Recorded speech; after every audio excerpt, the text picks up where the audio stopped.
जय माता की दोस्तों। आज मैं आप लोगों को लेकर आया हूँ माँ वैष्णो देवी की यात्रा पर, और साथ ही यहाँ पर विशेष जानकारी आपको देंगे। कुछ ऐसी विशेष जानकारी जो ना तो माँ वैष्णो देवी के ट्रस्ट द्वारा जो साइट है, वेबसाइट है या सूचना पट है, वहाँ मिलेगा इसकी जानकारी, ना आप किसी अन्य वीडियो में देख पाएंगे।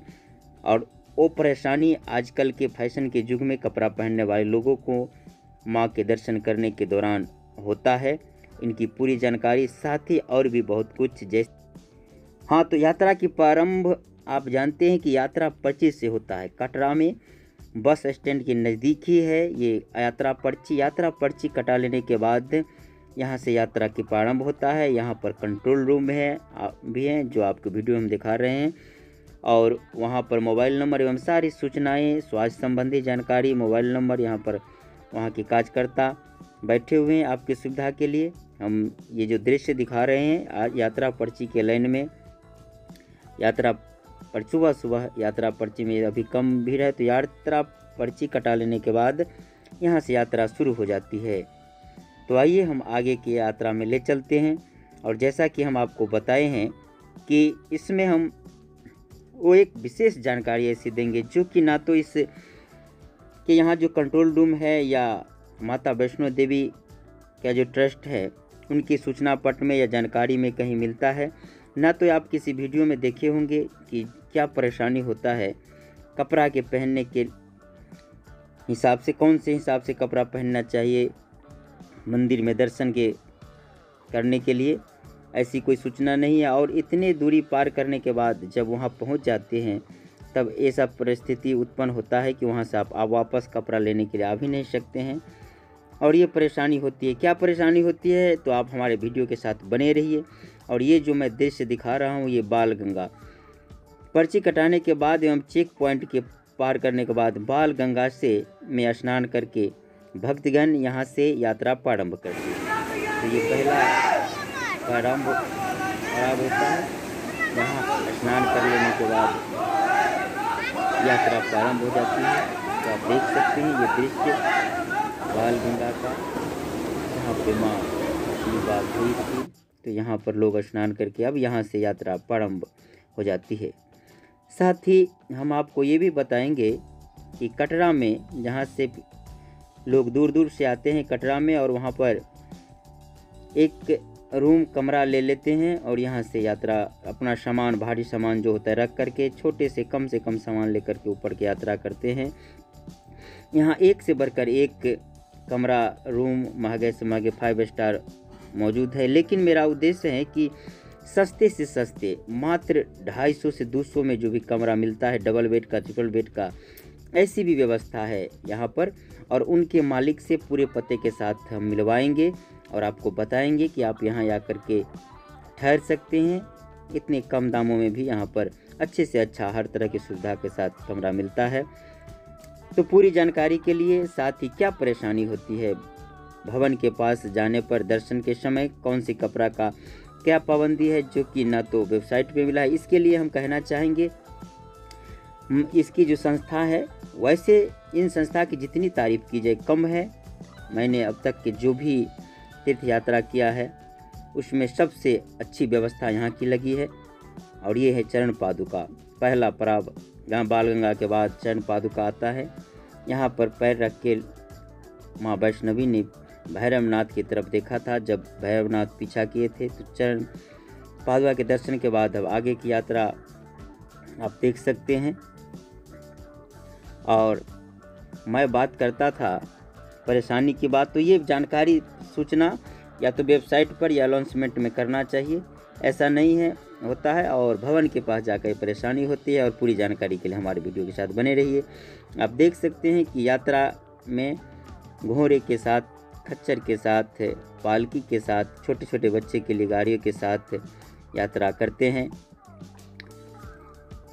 यहाँ अर्धकुमारी तक पैदल यात्रा करने के बाद वहाँ से 2 रास्ता निकलता है। एक तो जो पुराना मार्ग है पैदल वाला, और एक थोड़ा सा आसान सा रास्ता बन गया है। और अर्धकुमारी के ऊपर आप बैटरी कार लेकर भी सफ़र कर सकते हैं, लेकिन अर्धकुमारी तक आपको पैदल ही चलना होगा। वैसे अर्धकुमारी तक जाने के लिए भी 2 मार्ग हैं, लेकिन अर्धकुमारी तक आपको किसी भी मार्ग से जाइए, आपको पैदल ही चलना होगा। वैसे एक तीसरा मार्ग भी है जो कि उसके बगल से है, और वो मार्ग सिर्फ गाड़ी के लिए एवं सेना की सुरक्षा में लगे होते हैं। और ये दृश्य देखिए कि पहाड़ों के ऊपर चढ़ाई पर बादल कभी कभी ऐसे नज़दीक आ जाते हैं जैसे लगते हैं कि बादल में हम घुस गए हैं। और ये देख सकते हैं दृश्य कि बादल के साथ आदमी घुल मिल जाता है और ये चढ़ाई करते हुए। तो मैं बात करता था तीसरा रास्ता। ये तीसरा रास्ता बहुत कम लोग जानते हैं, लेकिन यहाँ पर हम दिखा रहे हैं अर्धकुमारी तक पहुँच चुके हैं। और अर्धकुमारी से 2 रास्ता आप देख सकते हैं भवन जाने के लिए। एक हेमकोटी मार्ग जो कि आसान मार्ग भी है, सुलभ मार्ग है चलने के लिए, पैदल चलने के लिए, और इसी मार्ग से बैटरी कार चलती है। इस रास्ते में घोड़े खच्चर नहीं चलते हैं। और दूसरा मार्ग जो पुराना मार्ग है, उस मार्ग से भी लोग चढ़ाई करते हैं। और साथ ही मैं आपको बता दूं कि जो लोग जगह जगह पर सीढ़ी बने हुए हैं, शॉर्टकट के लिए सीढ़ी का भी इस्तेमाल कर सकते हैं। और ये गर्भजून गुफा यहाँ पर है अर्धकुमारी में। गर्भजून गुफा में प्रवेश करने के लिए आप जाते ही समय यहाँ पर पर्ची कटा लीजिए, क्योंकि पर्ची कटाने के बाद आपका नंबर लगभग 8 घंटे से ऊपर ही आएगा, कम से कम भीड़ समय में जब जाएंगे। मैं अभी कोरोना काल में यहाँ पहुँचा हूँ, और कोरोना काल में क्या क्या गाइडलाइंस है उसके बारे में बताते चलूँगा। इसीलिए थोड़ा कम भीड़ है, लेकिन फिर भी 8 घंटे लग जाते हैं नंबर आने में। तो जाते समय ही आप पर्ची कटा लें, और जब आप भवन से दर्शन करके, भैरवनाथ का दर्शन करके वापस आएंगे तो आप ग्रुप नंबर के हिसाब से वहाँ पर नाम बुलाया जाता है, और आप इस गर्भजून की गुफा में दर्शन कर सकते हैं। यहाँ पर दर्शन करने में विलम्ब ज़्यादा होता है, इसलिए कि गर्भजून पे गुफा की तरह है, वहाँ पर एक एक करके श्रद्धालु प्रवेश करते हैं और फिर बाहर निकलते हैं। इसमें समय कुछ ज़्यादा लगता है, तो यहाँ पर कुछ ज़्यादा इंतज़ार करना पड़ेगा। लेकिन हाँ, कमेटी की तरफ से पूरी व्यवस्था है। यहाँ पर आप अगर ठहरे हैं तो कंबल मुफ्त मिलता है। ठंडी लगती है रात के समय में, तो आप प्रति कंबल 100 रुपये के हिसाब से जमा कर दीजिए, कंबल मिलेगा, और फिर वापस आपको पैसा मिल जाएगा जब आप कंबल वापस कर देंगे। आप यहाँ से देख सकते हैं बस मात्र 1.25 किलोमीटर ऊपर भवन रह गया है।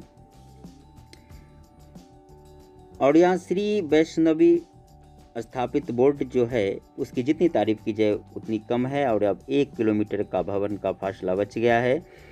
तो आइए अब आगे देखते हैं। ये दर्शन हो रहा है भवन का, और यहाँ पर कमेटी की तरफ से प्रसाद उपलब्ध है।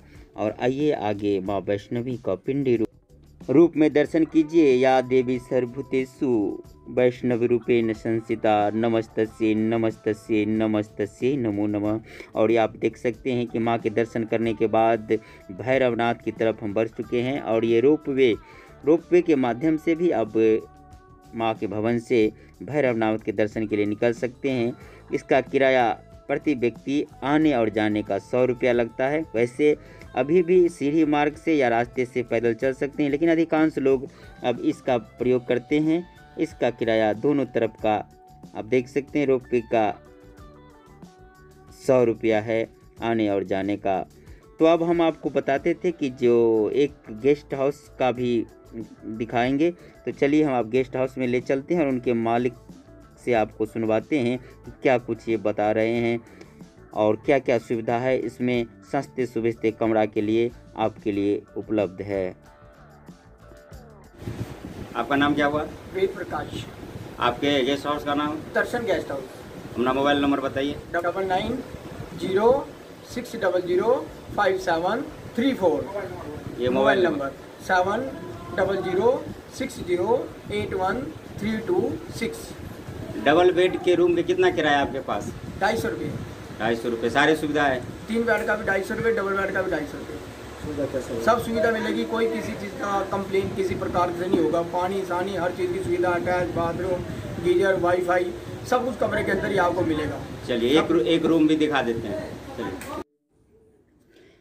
जी हाँ, ये तो इसका रूम है, आप देख सकते हैं। लेकिन मैंने जो बात किया था परेशानी का, तो मैं आपको बता दूं कि भवन के पास जाने के बाद वहाँ पर अनाउंसमेंट होता है कि जो लोग हाफ पेंट या निक्कर में आए हैं उनको दर्शन मना है, और वहाँ से आकर आप फुल पेंट अगर नहीं ले गए हैं साथ में तो ले भी नहीं जा सकते हैं। एक बहुत बड़ी परेशानी है। एक फैशन के हिसाब से सभी लोग, या हमारे ग्रुप में भी बहुत सारे लोग आप हाफ पेंट पहनकर वहाँ गए थे और वहाँ पर जाके परेशानी उत्पन्न हुई थी।